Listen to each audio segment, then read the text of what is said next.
Ladies and gentlemen, did President Ruto just pull off the ultimate political stunt by banning 6,000 firearms in Kajiado? Let us check this. Because today, William Ruto went to Kajiado and banned 6,000 firearms. If you have not watched the video, please watch it first and we can analyze it later.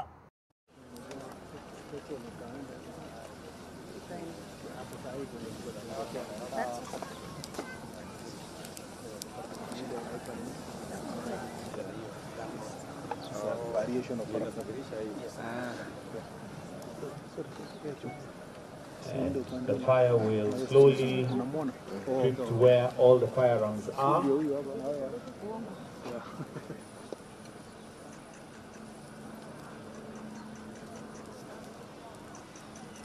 Na sasa moto umefika.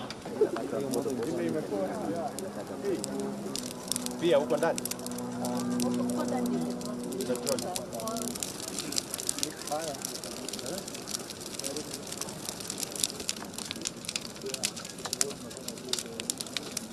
Ladies and gentlemen, this to me looks like a strategic plan to make sure that people forget the death of Albert Ojwang, and those people who are still angered and still think that the president does not care about the human life or the rogue police officers. This is a way of making sure that people feel safer and they can calm down and stop the issue of protesting. And I believe there are some reasons that maybe might have motivated the president to do such a thing. One of them might be the protesters feel that the president is listening to them. And number two, maybe is to protect the international community. But before we think about those reasons, I would like to tell you that I have like 5 good reasons that I believe William Ruto decided to go to Kajiado and do such a thing after yesterday's protests regarding the death of Albert Ojwang. And I have listed them and I want to discuss each of them, and you will come to see how exactly this guy has become a genius politician. I just have to clap for this guy. Although he's not good, I don't like the guy, but I believe this guy knows how to pull stunts, knows how to play politics, and knows how to please the local communities and the international community. It is so difficult for now to please the local communities because people are angry about him. People think that he has a hand behind the killings of the Gen Zs and the killings of Albert Ojwang.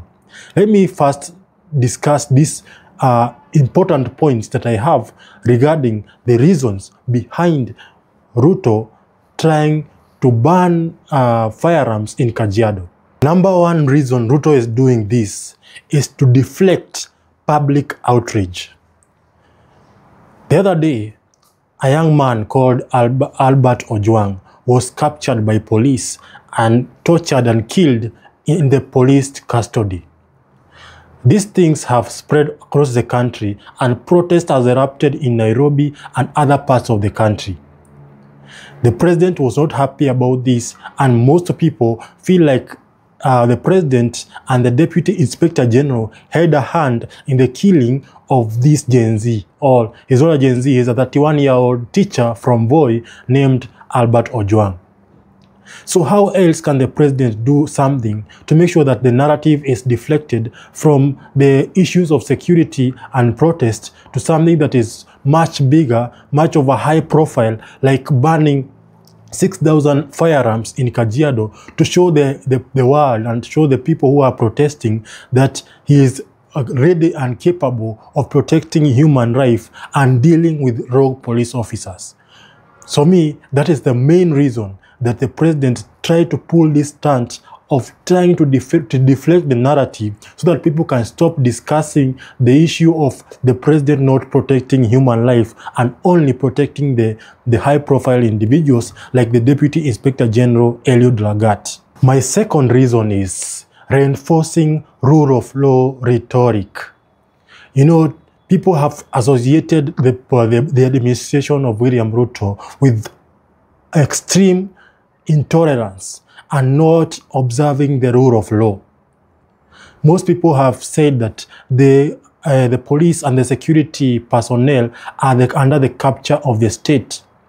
So this stunt is very, very, very key in making sure that they enforce the issue of rule of law being motivated and being guided by the president himself. Because banning 6,000 firearms in Kajiado has not only shown that he is capable and he is willing to bring stability in the country and bring accountability within the police system, he has shown that the people who are involved in the killing of Albert Ojwang were not one of his people, and he was not involved in it, because we can see, the world can see, this is a high-profile event where he said that he is going to deal with police officers who do not follow the rule of law, who are not accountable, and to make sure that the police system observes accountability. Having this high-profile issue that can be advertised all across the world, or that can be on the news all across the world, that the President of the Republic of Kenya banned 6,000 firearms, is a good stand to make sure that the public and the world can see that this president is not behind anything that you might want to pin it on him. So I believe this is a very cunning thing for William Ruto to do, and also to show that he is still the same guy who fights for the rights of people. My third reason is preemptive damage control. I believe that the issue of the protest that happened yesterday brought a lot of tension within the country. And people, there's nothing as bad as an administration that's 2 years in the government, or 2.5 years in government, it is extremely unpopular. Then somebody has to come and do damage control. Somebody has to show the president as a good person. Because one of the most difficult things for a president to do is to win a second term. The first term is easier than the second term, especially when you have become extremely unpopular and the opposition is gaining popularity and is using your failures to advance their politics. So I believe that the president must find a way of making sure that he tries to pull a stunt that will be seen both in Kenya and internationally, to make sure that the damages that have been done since 2024 up to now are controlled, because those firearms have been collected since 2022. It is a period of 2022 to 2025. All the firearms that have been collected by the police from people who are holding these firearms illegally have been put together and burnt by the president. This is a good thing, and this is a thing that will be seen even by the international people who are looking at the president right now. The UN, the US, and the rest of the countries are looking at the president right now. And you know, these guys even control our election. The last thing this president wants to do is to show something that these guys might not like. The other reason I believe the president did this is because maybe there's international pressure. Maybe when we are here, we might not know it. But maybe the president is facing international pressure to make sure that the country is stable. Maybe the UN and the US are talking to the president and telling him that you must call your country and make sure that there is stability and peace into your country. Because the issue of the Albert death spread all across the country. The United States responded to this issue. So it's a big issue that have spread across the country. Last year, there was Gen Z protest. So this guy must be facing international pressure. And also, he wants to make sure that public relations are good. Because right now, the president is not good, is not accepted well across the world. And if you can see, since the Gen Z protest up to now, how many trips have the president made internationally? They have reduced, because his legitimacy is becoming an issue in the face of the world. So he has to create a good public relations.